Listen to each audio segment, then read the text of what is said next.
اجے بھی گناہ تو باز نامے واہ واہ مرد دلیرا.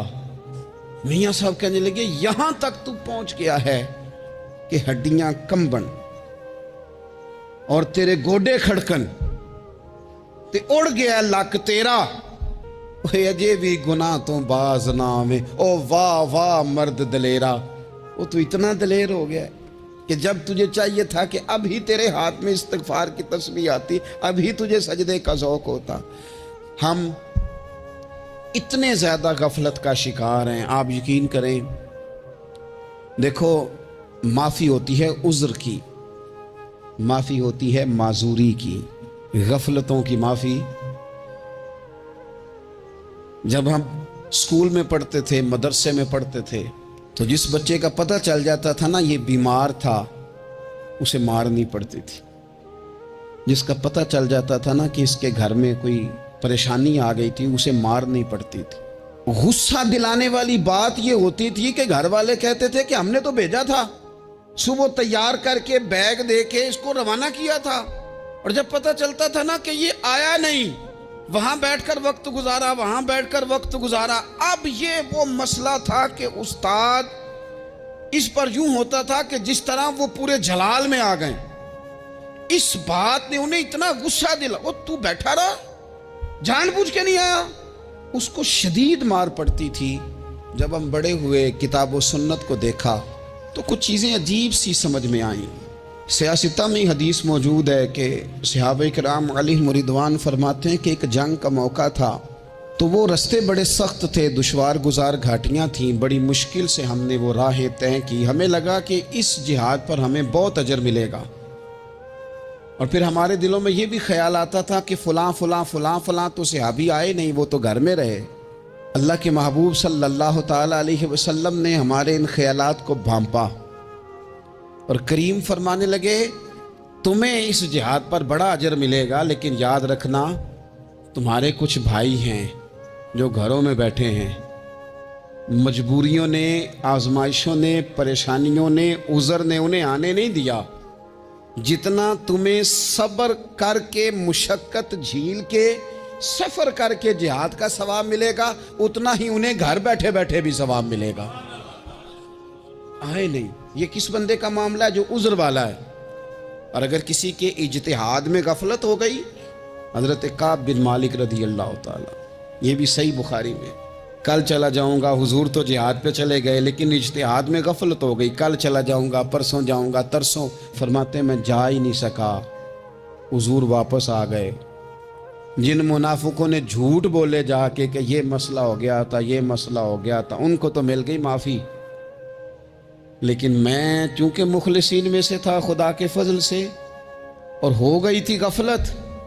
50 دن نبی کریم مجھ سے ناراض رہے, 50 دن اللہ کے لیے کہ تو رب کے رستے میں جہاد کرنے نہیں آیا. 50 دن حضور ناراض رہے. فرماتے تھے مدینے کی گلیاں میری تھیں, سب میرے اپنے تھے, پر کریم جو ناراض تھے تو کوئی پھر سلام بھی نہیں لیتا تھا. مجھے یوں لگتا تھا کہ مجھے دیکھ کر ہوائیں اور فضائیں بھی رستے بدل جاتی ہیں. 50 دن میں مسجد میں آتا تھا, جب میں چہرہ ادھر کرتا تو حضور مجھے دیکھتے, اور جب میں حضور کو دیکھتا تو کریم چہرہ بدل لیتے. میں ویکھاں تے یار نہ ویکھے, تے جدوں نہ ویکھاں ادوں ویکھے. ایڈے نصیب کتھوں تتڑی دے, میرے وچ ویکھن دے ویکھے. غلام فریدہ بوے یار دے مرنا ہے, پاویں ویکھے یا نہ ویکھے. ختم ہو گئی بات. حضرت کعب بن مالک کہتے ہیں 50 دن کے بعد پھر رب کریم نے میری توبہ قبول کی, اور مدینے والے رسول نے اعلان فرمایا جو عذر کی وجہ سے نہیں جا سکے, مجبوری سے, انہیں گھر بیٹھے بیٹھے ثواب ہے, لیکن جن کے اجتہاد میں غفلت ہوئی, سمجھنے میں غفلت ہوئی, کل پرسوں ترسوں چلے جائیں گے, ان سے 50 دنوں کی ناراضگی ہے. کتنے لوگ ہیں جن کی فجر گزر جاتی ہے بستر پہ, زور گزر جاتی ہے پھٹے پہ گپوں میں, عصر گزر جاتی ہے چائے پینے میں, مغرب اور عشاء موبائل پہ لیٹے لیٹے بیت جاتی ہے, اور ان سے آپ گفتگو کریں تو وہ دانشور ہیں, آپ بات کریں تو پنچایت ختم کرنے والے لوگ ہیں, آپ ان سے بات کریں تو وہ عالمی سیاست پر نظر رکھتے ہیں, آپ گفتگو کریں تو شعور کی اعلیٰ گتھیاں سلجھاتے نظر آتے ہیں. خدا مجھے ایسی خدائی نہ دے کہ اپنے سوا کچھ دکھائی نہ دے. یہ غفلتیں ہیں، یہ شورش ہے، یہ اپنے منہ سے خود میاں مٹھو بننا ہے. اس غفلت کو تھوڑا سا توڑا جائے ورنہ زنگ لگ جاتا ہے صلاحیتوں کو. جو لوگ تھوڑے دن موٹر سائیکل نہیں نہ چلاتے ان کے لیے مشکل ہو جاتا ہے پھر اس کو سٹارٹ کرنا بھی. ہمارے استاد کہا کرتے تھے جو لوگ پڑھاتے نہیں انہیں کتابیں بھولنے لگ جاتی ہیں. جو لوگ کوئی کام کرتے نہیں پھر وہ آہستہ آہستہ وہ زنگ آلود ہو جاتا ہے. وہ کہتے ہیں اب نہیں ہو سکتا تم سے، اب مشکل ہے. سجنوں، دوستوں، بزرگوں، بھائیوں، جو لوگ شروع میں عبادتوں کے عادی نہیں ہوتے، وقت ضائع کرتے ہیں، بڑھاپے میں دل کرتا ہے توبہ ہو جائے لیکن اپنے ماتھے کو سجدے کی عادت ہی نہیں ڈالی. یہ جسم جھکنا اس کا عادی نہیں ہوا کہ رب کی بارگاہ میں جھکے. اس کا مزاج ہی نہیں تہجد پڑھنے کا. سارا کچھ ہو جاتا ہے. میں نے سیاست کرنے والے، پنچایت ختم کرنے والے، چودراہٹ کرنے والے، وزاداری رکھنے والے راتوں کو تہجد پڑھتے بھی دیکھے ہیں. میں نے قرآن پاک سے پیار کرتے دیکھے ہیں. میں گواہ ہوں بہت سارے لوگوں کا. یہ کام ہو جاتا ہے.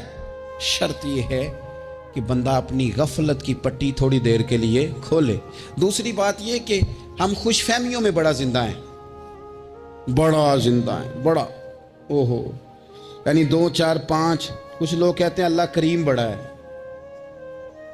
اللہ اگر کریم بڑا ہے نا میرے بھائی تو نبی پاک صلی اللہ علیہ وسلم نے فرمایا وہ بڑا بیوقوف ہے جو خدا کی رحمت کی امید بھی رکھے اور اللہ کو ناراض بھی کرے. تو بیوقوف بندہ ہے. اگر وہ کریم ہے تو پھر تو محبت میں ہی اس کی بات مان. بات تو پھر بھی نہیں مان رہا. کچھ لوگ کہتے ہیں نبی پاک صلی اللہ تعالیٰ علیہ وآلہ وسلم شفاعت کریں گے. بھئی ہمارا تو سہارا ہی اس بات پہ ہے، حضور سفارش کریں گے. پر نبی پاک نے درجنوں جگہوں کہا ہے جو میرے طریقے پہ نہ چلے فلیس منا، مجھ سے نہیں. حضور نے فرمایا جو بڑے کی توقیر نہ کرے، چھوٹے پہ رحم نہ کرے، وہ مجھ سے نہیں. فرمایا جو ملاوٹ کرے وہ ہم میں سے. تو یہ حدیثیں بھی تو یاد رکھو نا. شفاعت کی بات انکار نہیں، حضور گناہگاروں کی ہی کریں گے. لیکن یہ حضور نے جو ہمیں اسباق پڑھائے یہ کس لیے پڑھائے؟ یہ بھی تو ہماری سمجھ کے لیے ہے نا. یہ ساری چیزیں ہم نے غفلت بنا کے اپنے اوپر اوڑھ لی. اور پھر سب سے بڑی بات یہ، جو لوگ جنت کے وارث اور مالک ہیں نا، کریم محبوب نے فرمایا یہ جو میری بیٹی فاطمہ ہے جنتی عورتوں کی سردار ہے. تو یہ تو جنت کی مالکہ اور وارثہ ہیں. وہ تو ساری رات ہی نماز پڑھتی تھی، تو سارا دن عبادت کرتی تھی. پاک سب سے زیادہ تو ان کو تھا. تو یہ تو 1 منٹ کے لیے مصلی سے جدا نہیں ہوئے.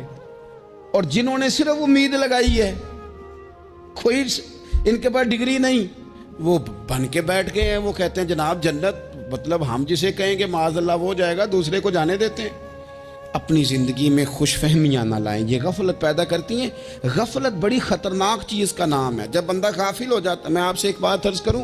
حضرت عبداللہ ابن مسعود فرماتے ہیں کہ مومن رائی کے دانے کے برابر غلطی ہو جائے تو اسے لگتا ہے میرے سر پہ پہاڑ کھڑا ہے. اور فرمایا جو منافق ہوتا ہے نا وہ پہاڑ کے برابر گناہ کر کے کہتا ہے بات ہی کوئی نہیں، فلانا بھی کرتا ہے، یہ بھی کرتا ہے، ساری دنیا کر رہی ہے. یہ نفاق کی علامت ہے. اگرچہ بعض نے اسے نفاق عملی کہا، اعتقادی نہیں کہا. عزیز دوست، جب آپ چھوٹی گناہ چھوٹی غلطی کرتے ہیں تو پھر وہ چھوٹی چھوٹی غلطیاں پہاڑ بنتی ہیں، چھوٹی چھوٹی. وہ حضور نے فرمایا نا جب تو ایک گناہ کرتا ہے تو تیرے دل پہ ایک دھبا لگتا ہے، نہ توبہ کرے تو دوسرا لگتا ہے، نہ کرے تو تیسرا، پھر دل کالا سیاہ ہو جاتا ہے. چھوٹی چھوٹی غفلتیں بڑی غفلتوں کو جنم دیتی ہیں. چھوٹی چھوٹی کمزوریاں بڑی کمزوریوں کو لے کے آتی ہیں. اسی طرح بخاری مسلم میں حدیث ہے، نبی پاک صلی اللہ تعالیٰ علیہ وسلم نے فرمایا کچھ لوگ کھلم کھلا گناہ کریں گے قیامت کے قریب. اعلانیہ، یا رسول اللہ صلی اللہ علیہ وسلم وہ کس طرح؟ تو حضور فرماتے ہیں انہوں نے رات کو غلطی کی تھی، رب نے ان کی غلطی پر پردہ ڈال دیا. انہوں نے سویرے اٹھ کے خود لوگوں کو بتانا شروع کیا، اور دیکھا میں نے رات یہ کیا معاذ اللہ. فرمایا جب انہوں نے اللہ کے پردے کو کھولا تو پھر رب نے بھی ان کا پردہ کھول دیا. او میرے دوستو بتاؤ نا، جس کے رب پردے کھول دے پھر کون ہے جو اس کی پردہ داری کرے؟ کون ہے جو پردہ پوشی کرے؟ حضور فرماتے اس نے کلم کلا گناہ، فخر سے بتاتے ہیں لوگ یہ کرتا۔ میں بڑے ادب سے عرض کروں گا بزرگوں کی خدمت میں، جو بڑی عمر کے ہیں، جن کی اب اولادیں ہیں، اگر ان کی زندگی میں کچھ ایسی کمزوریاں ہیں تو بچوں کو سمجھانے کے لیے بھی اس کو ڈسکس نہ کریں۔ ہم یہ کرتے تھے، ہم یہ کرتے تھے، اس کا کوئی فائدہ نہیں، یہ ہم کر کے دیکھا ہے سارا کچھ۔ نہ نہ نہ نہ، جس طرح گناہ ہے اس طرح گناہ کا اظہار بھی گناہ ہے۔ آپ ڈبل جرم کر رہے ہیں، آپ دلیر کر رہے ہیں سامنے والے کو کہ تو بھی کر، خیر ہے۔ بلکہ ایک نوجوان مجھے ایک دفعہ کہنے لگا جی ابا جی کہتے ہیں میں نے 35 سال یہ کام کیا ہے، یہ سب غلط ہے۔ تو میں نے ابا جی سے کہا چلو 15 کو سال مجھے بھی کر لینے دو، پھر میں بھی توبہ کر لوں گا۔ یہ ہم لوگوں کو دعوت دے رہے ہیں کہ غلط کام کرو۔ قرآن مجید کو آپ دیکھیں گے نا، سورہ یاسین کے اندر یہ بھلا کفر کیوں ہوتا تھا، منافقت کیسے پیدا ہوتی تھی، بت پرستی کیسے عام ہوتی تھی، دنیا کے اندر ستارہ پرست، سورج پرست، چاند کی پوجا کرنے والے یہ لوگ کیسے پیدا ہوتے تھے؟ غفلت کی وجہ سے۔ جیسے جیسے یہ اللہ کی بارگاہ سے دور ہوتے جاتے، یہ مختلف قسم کی عبادتوں میں، شرک میں، کفر میں مبتلا ہوتے جاتے۔ قرآن مجید سورہ یاسین کے اندر ارشاد فرماتا ہے کہ اللہ تبارک و تعالیٰ نے قرآن مجید کو اس لیے اتارا ہے لِتُنذِرَ قَوْمًا مَا أُنذِرَ آبَاؤُهُمْ، تاکہ آپ ان لوگوں کو ڈرائیں جن کے باپ دادا کو نہیں ڈرایا گیا۔ اور نتیجہ کیا ہوا؟ فَهُمْ غَافِلُونَ، وہ لوگ غفلت میں چلے گئے، ڈرایا نہیں گیا، سمجھایا نہیں گیا، کسی نے سبق نہیں پڑھایا۔ تو میں آپ سب سے گزارش کروں گا کہ خیر کی بات بتاتے رہیں، خیر کی بات کہتے رہیں۔ خیر کی بات جو ہوتی ہے یہ فائدہ کرتی ہے ہمیشہ، تو غفلتیں اپنی دور کرنی چاہیے۔ دوسرا یہ ہوتا ہے، ایک تو انسان جب وہ دور ہو جاتا ہے چھوٹے چھوٹے گناہ کر کے تو غفلت آتی ہے۔ دوسرا قرآن پاک نے ایک اور مقام پر اس کا ذکر فرمایا ہے، وہ اس طرح فرمایا ہے کہ جو انسان کی پیاری چیزیں ہیں نا بعض اوقات، جن سے وہ لگاؤ پیدا کر لیتا ہے، جن سے محبت اس کی بڑھ جاتی ہے، وہ چیزیں بھی غفلت پیدا کرتی ہیں۔ ان میں 2 چیزوں کا تو قرآن پاک نے نام لے کے ذکر کیا ہے۔ ویسے وہ ڈھیر ساری چیزیں ہیں، 1 2 3 نہیں۔ سیاست بھی بندے کو غافل کرتی ہے، دوستوں کی کثرت بھی بندے کو غافل کرتی ہے، کھیل تماشا بھی غافل کرتا ہے، پیسے زیادہ آنے لگ جائیں تو وہ بھی بندے کو غافل کرتے ہیں، تعریف کرنے والے زیادہ ہو جائیں تو وہ بھی غفلت میں مبتلا کر دیتے ہیں۔ بندہ کسی کرسی پہ بیٹھ جائے تو پھر بھی ادھر ادھر دیکھنے کو تیار نہیں ہوتا۔ یہ ساری چیزیں غافل کرتی ہیں، لیکن 2 چیزوں کا نام لیا قرآن پاک نے، فرمایا یا ایھا الذین آمنوا لا تلھکم اموالکم ولا اولادکم عن ذکر اللہ۔ فرمایا اے ایمان والو، کہیں ایسا نہ ہو کہ تمہاری اولاد اور تمہارا مال تمہیں اللہ کی یاد سے غافل کر دے۔